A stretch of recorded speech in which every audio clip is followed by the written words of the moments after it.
অভিষেক ব্যানার্জিকে ধন্যবাদ। মাননীয় মহেশতলায় সরকারি জমিতে ছিলেন কেউ 50 বছর, কেউ আবার 70 বছর ধরে। অবশেষে প্রায় 550টি পরিবার সাংসদের উদ্যোগে পাবেন পাট্টা। মহেশতলা থেকে শেখ মনির রিপোর্ট। দক্ষিণ 24 পরগনার ডায়মন্ড হারবার লোকসভার মহেশতলা পৌরসভা 34 নম্বর ওয়ার্ডের হেতালখালী এলাকায় সরকারি জমি ছিল 17 একর। তার মধ্যে 5 একর এখনো পর্যন্ত ফাঁকা পড়ে রয়েছে। বাদবাকি জায়গায় সরকারি জমিতে গড়ে উঠেছে বসত বাড়ি। তাদের মধ্যে কেউ দীর্ঘ 50 বছর ধরে, কেউ আবার দীর্ঘ 70 থেকে 80 বছর ধরে বসবাস করছেন। জমি সরকারি হওয়ার কারণে জমির কাগজপত্র ছিল না তাদের কাছে। তাদের কাগজপত্র না থাকার কারণে সরকারি নানান সুযোগ সুবিধা থেকে বঞ্চিত হতো তারা। অবশেষে গোটা বিষয় 34 নম্বর ওয়ার্ডের কাউন্সিলর গোপাল সাহেবের পুরো বিষয়টি জানালে কাউন্সিলর ডায়মন্ড হারবার লোকসভা কেন্দ্রের সাংসদ অভিষেক বন্দ্যোপাধ্যায়কে বিষয়টা জানান এবং তারপরে সাংসদের উদ্যোগে দ্রুত গতিতে সেই কাজ শুরু হয়। আজ ভূমি ও ভূমি সংস্কার দপ্তরের আধিকারিকদের উপস্থিতিতে সেই জায়গা মাপা হয় এবং খুব শিগগিরই এই 550 পরিবার তাদের পাট্টা তারা হাতে পেয়ে যাবেন বলে জানান 34 নম্বর ওয়ার্ডের কাউন্সিলর। 34 নম্বর ওয়ার্ডের হেতালখালী এলাকার বাসিন্দারা সাংসদ অভিষেক বন্দ্যোপাধ্যায় এবং কাউন্সিলর গোপাল শাহকে ধন্যবাদ জানায়। তারা জানায় 60-70 বছর ধরে কেউই তাদের এই বিষয়ে কোনো সাহায্য করতে পারেনি। তবে গোপাল শাহ এই ওয়ার্ডের কাউন্সিলর হওয়ার পর বিষয়টি তাকে জানালে তিনি সাংসদকে জানান এবং সাংসদের উদ্যোগে তড়িঘড়ি সেই কাজ শুরু হয়। মহেশতলা থেকে RGM নিউজ। যে বিএলআর থেকে এসে আপনাদের জমি মাপা হচ্ছে, আপনারা যেখানে থাকেন এখানে কত বছর ধরে আছেন? 50 থেকে 60 বছর। তার থেকেও বেশি লোক তো অনেকে আছে। হ্যাঁ, অনেকে আছে। এই দীর্ঘদিন ধরে এখানে আছেন? হ্যাঁ। মানে আপনাদেরকে আপনার বাবা ছিল তো আমার শ্বশুর মশাই ছিল, তার বাবা ছিল। আচ্ছা, আজকে জমি মাপা হচ্ছে, আপনারা পাট্টা পাবেন, মানে জমির যে দলিল সেই দলিল পাবেন আপনারা। কি বলছেন, কি বলবেন? আমি বলছি যে আমরা এত বছর ধরে আছি, তো আমাদের কোনো সরকারিভাবে কোনো কাগজপত্র হয়নি। তো অনেক দিন ধরে চেষ্টা করে আমাদের কাউন্সিলর যিনি হয়েছেন গোপাল শাহ, উনি চেষ্টা করে ওনাকে বলা হয় তারপরে হচ্ছে উনি সাংসদ আমাদের অভিষেক ব্যানার্জি, ওনাকে বলার পরে উনি চেষ্টা করে আমাদের এখন ব্যবস্থা করেছেন। আর আমরা এখন আপাতত অনেক কিছুই সুযোগ পাচ্ছি ওনার জন্যই। গোপাল শাহর জন্য? গোপাল শাহ উনি হচ্ছে সাংসদকে বলেন, সাংসদ আমাদেরকে সাহায্য করেন। আচ্ছা, কিন্তু এখন দলিলটা পাবেন আপনারা। হ্যাঁ। এরপরে কি আপনারা খুশি? হ্যাঁ, অবশ্যই খুশি। তার মানে সরকারি কাজকর্ম বা আপনারা অন্য কাজও পাবেন, যে সরকারি ঘর আছে, সরকারি অন্য কিছু সেগুলো পাবেন।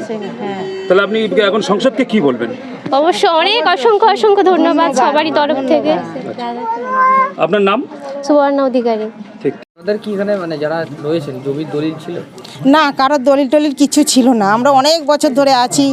আমার তবুও হবে 40-45, আরও বেশি হবে কেন শ্বশুর, তার বাবা এসব থেকে আমরা কিছু সুখ সুবিধা পাইনি, কোনোদিন পাইনি। আপনাদের জমির বাট্টা বিলির জন্য আজকে দেখা গেল বিএলআরও দপ্তরের লোকজন জমি মাপজোক করে, কি বলবেন? আমরা তো বলবো যে আমরা এই গোপাল শাহ দাদার জন্য আমরা এই সব সুখ সুবিধা পাচ্ছি। হ্যাঁ, গোপাল শাহ দাদা অভিষেক দাদাকে সংসদকে বলে এইসব করিয়ে দিচ্ছে আমাদের। অসংখ্য ধন্যবাদ সংসদকে। হ্যাঁ, অভিষেক দাদাকে অসংখ্য ধন্যবাদ। আমার নাম শ্যামলী চক্রবর্তী। বিএলআরও আমাদের বললো আমরা জমি মাপা হয়েছে এবং আরও কাজ চলবে। দেখুন, এই এলাকাটা যে এলাকায় আছে আমার 34 নম্বর ওয়ার্ড, এই এলাকায় প্রায় 500 মানুষ যাদের তারা দখল করে 50-60 বছর ধরে আছে, কেউ আবার 100 বছরের কাছাকাছিও আছে, কিন্তু কোনো রকম কারণে তাদের নামে জমিটা নেই। তাদের নামে জমিটা নেই বলে তারা বাড়িটাও করতে পারছে না, গভর্নমেন্টের কোনো সুযোগ সুবিধাই তারা পাচ্ছে না। তো সেই কথা নিয়ে আমরা আমাদের সাংসদকে আমি জানাই এবং সাংসদ সেটা ভোটের আগেই বলেছিলেন উনি যেভাবে হোক পাট্টা দেওয়ার ব্যবস্থা করবেন। আজকে সত্যি এটা খুশির দিন যে দাদা বলেছিলেন, তার ফলস্বরূপ আজকে সেই কাজ শুরু হলো। বিএলআরও এসে প্রত্যেকটা প্লট দেখলেন, দেখে কি স্ট্যাটাস রিপোর্ট সেটা আমাদের পৌরসভাকেও একটা চিঠি করেছে, এডিএম অফিস থেকে বিএলআরও চিঠি করেছে এবং এডিএম অফিস থেকে বিএলআরও অফিসে চিঠি গেছে যে এদের স্ট্যাটাস রিপোর্ট দিতে, যাতে আগামী দিন এরা জমির কাগজ পায় এবং একটা সরকারি সুযোগ সুবিধা পায়। এছাড়াও যেটা বিশেষ করে আমরা অ্যাপ্রোচ করেছিলাম যে এখানে অনেকটা ল্যান্ড ফাঁকা পড়ে আছে, যেটা নিয়ে আরাউন্ড 10 কোটি টাকা দাম হবে। প্রায় 5 একর জমি ফাঁকা পড়ে আছে। আমরাও পৌরসভাভাবে চেয়েছিলাম এবং সাংসদকেও সেটা জানিয়েছিলাম যে গভর্নমেন্ট যাতে সেই ল্যান্ডটা নিয়ে নেয় তার আয়ত্তে, কারণ ল্যান্ডটা আস্তে আস্তে দখল হচ্ছে। কারণ এই ল্যান্ডটার কোনোদিনই কোনো দাবিদার ছিল না। তো আজকে বিএলআরও টোটাল কাগজপত্র নিয়ে সব কিছু দেখলেন। আশা করছি খুব তাড়াতাড়ি, কারণ আমার সাংসদ যখন কথা দিয়েছেন, আমার সাংসদ কথা দিলে কথা রাখে। তার এই কাজটা কিন্তু বিগত বাম জামানায় প্রায় 50 বছর প্রায় 50 বছর এরা আগেও প্রত্যেকবার রাজনৈতিক দল এসছে, এদের শুধু কথা দিয়েছিল, কিন্তু কোনো সময় নিজেরা মাপজোপ করেছিল। কিন্তু আজকে সরকারিভাবে এটা কিন্তু একটা স্বীকৃতি পেলে সরকারি বিএলআরও এসে নিজে মেজারমেন্ট করলেন এবং প্রত্যেকটা লোকের সাথে যারা পুরনো বাসিন্দা তাদের সাথে কথা বললেন।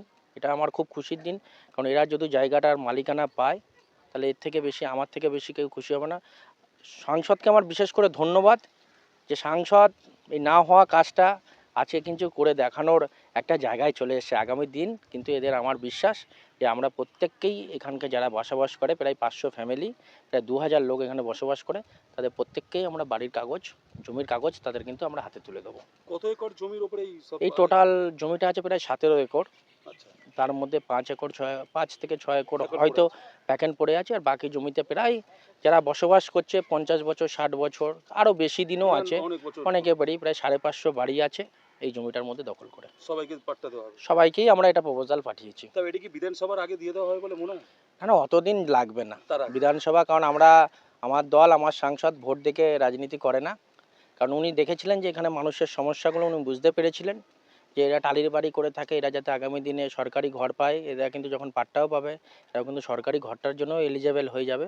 তো সাংসদ সেই কথা ভেবেই, সাংসদ ভোটের জন্য কিচ্ছু করেন না, উনি ভাবেন উনি মানবিক, উনি জানে মানুষের জন্য ওনাকে কাজ করতে হবে। সংসদকে আপনি লিখিতভাবে জানিয়েছিলেন যে এরা যেন পাট্টা পায়? হ্যাঁ, লিখিতভাবে জানিয়েছিলাম। এছাড়াও আমাদের অ্যাডমিনিস্ট্রেটিভ মিটিং ছিল আমতলায়, সেখানেও জানিয়েছিলাম। সেখানে সাংসদ কথা দিয়েছিলেন, খুব দ্রুততার সঙ্গে কাজটা উনি কিন্তু করেছিলেন। কারণ এটা অনেক প্রবলেম হয়েছিল, আজকের প্রবলেম নয়, বিগত স্বাধীনতার পর থেকে ধরে রাখতে পারেন এটা প্রবলেম। মানে স্বাধীনতার আগে থেকেই এরা বসবাস করতো, কিন্তু অনেকেই, অনেক ফ্যামিলি আছে সলভের দিকে যাচ্ছে। প্রায় 90% আমার কাছে যত ইনফরমেশান আছে 90% প্রায় কমপ্লিট হয়ে গেছে। এখন আপনার বাড়ি, অফিস এবং দোকানকে সুরক্ষিত রাখুন টোটাল সিকিউরিটি সলিউশনের সাথে। আমরা বিভিন্ন নামি দামি ব্র্যান্ডের সিসিটিভি ও সিসিটিভি সংক্রান্ত যাবতীয় অ্যাক্সেসরিজ বিক্রয় করার পাশাপাশি সার্ভিসও প্রোভাইড করে থাকি। টোটাল সিকিউরিটি সলিউশন একটি নির্ভরযোগ্য প্রতিষ্ঠান যা 24/7 সার্ভিস প্রোভাইড করে থাকে। তাছাড়া এই প্রতিষ্ঠান দীর্ঘদিন ধরে যত্ন সহকারে দোকান, বাড়ি, কারখানা, স্কুল, নার্সিংহোম, হোটেল, রেস্টুরেন্ট, শোরুমগুলিতে পরিষেবা দিয়ে চলেছে। আমাদের এখানে প্রশিক্ষণপ্রাপ্ত টেকনিশিয়ান দ্বারা কাজ করানো হয়। আমাদের ঠিকানা গার্ডেন রিচ, মেটিয়া ব্রুজ, কলকাতা 700024। বিশদে জানতে যোগাযোগ করুন 7003047447। লাইক, শেয়ার, ফলো করুন আমাদের ফেসবুক পেজ RGM নিউজ ও ফলো করুন ইনস্টাগ্রাম, ফলো করুন আমাদের RGM নিউজ। সঙ্গে থাকতে দেখতে থাকুন RGM নিউজ, আপনার এলাকার খবর সবার আগে।